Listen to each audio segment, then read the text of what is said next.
Hi everyone, welcome to నైన్కాస్ kitchen. Today recipe semiya payasam. ఈరోజు మీకు సేమియా పాయసం ఎలా ప్రిపేర్ చేయాలో ఈరోజు మీకు చూపించబోతున్నానండి.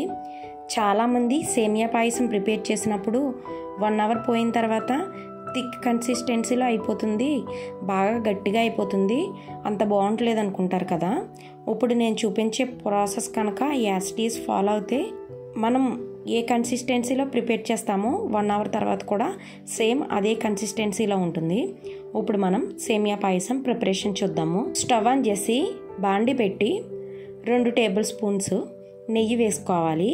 నెయ్యి హీట్ అయ్యాక 3 టేబుల్ స్పూన్స్ జీడిపప్పు వేసుకుని కలుపుకుంటూ ఒక 50% ఫ్రై చేసుకుందాము. జీడిపప్పు 50% ఫ్రై అయ్యాక 2 టేబుల్ స్పూన్స్ కిస్మిస్ని కూడా వేసుకుని కిస్మిస్ జీడిపప్పు అనేవి గోల్డెన్ బ్రౌన్ కలర్లోకి ఫ్రై చేసుకోవాలి. ఇవి గోల్డెన్ బ్రౌన్ కలర్లోకి వచ్చేసేయండి. వీటిని వేరొక బౌల్లోకి తీసుకుని పక్కన పెట్టేసుకుందాము.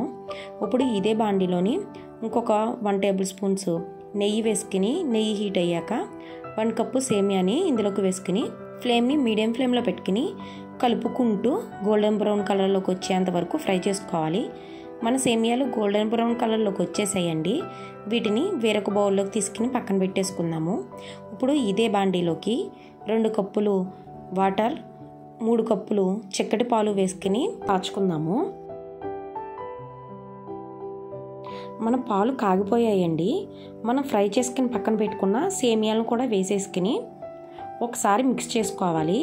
మీరు గనక మిక్స్ చేసుకోకపోతే ఒకే దగ్గరగా ఉండిపోయి గట్టిగా అయిపోతుంది ఒకే దగ్గర.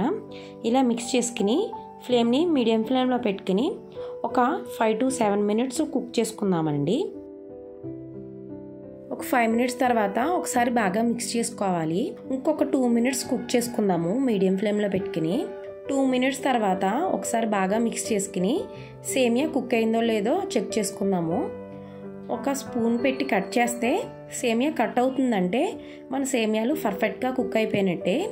ఇందులోకి 1 కప్పు షుగర్ వేసుకుందాము. మీరు షుగర్ ఎక్కువగా తినే వాళ్ళు అయితే ఇంకొక 1/2 కప్పు కూడా వేసుకోవచ్చు. ఇందులోకి 1 టేబుల్ స్పూన్ యాలక్కాయ పొడి కూడా వేసుకోవాలి. వేసుకుని బాగా మిక్స్ చేసుకుందాము. అంతేనండి, మన సేమియా పాయసం రెడీ అయిపోయింది. ఇందులోకి మనం ఫ్రై చేసుకుని పక్కన పెట్టుకున్న డ్రై ఫ్రూట్స్ని కూడా వేసేసుకుందాము. డ్రై ఫ్రూట్స్ వేసేసుకున్న తర్వాత ఒకసారి బాగా మిక్స్ చేసుకుని స్టవ్ ఆఫ్ చేసేసుకుందాము.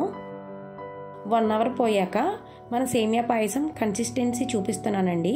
చూసారా, 1 అవర్ తర్వాత కూడా మనం ఏ కన్సిస్టెన్సీలో ప్రిపేర్ చేసామో అదే కన్సిస్టెన్సీలో ఉంటుంది. ఒక 5 అవర్స్ తర్వాత కూడా ఇదే కన్సిస్టెన్సీలో ఉంటుందండి. ఇప్పుడు నేను చూపించే ప్రాసెస్ కనుక యాజ్ ఇట్ ఈజ్ ఫాలో అవుతే మన సేమియా పాయసం ఇంట్లోనే చాలా పర్ఫెక్ట్గా ప్రిపేర్ చేసేవచ్చు. ఈ వీడియో కనుక మీకు నచ్చినట్లయితే లైక్ చేయండి, షేర్ చేయండి, సబ్స్క్రైబ్ చేయండి. Thank you for watching.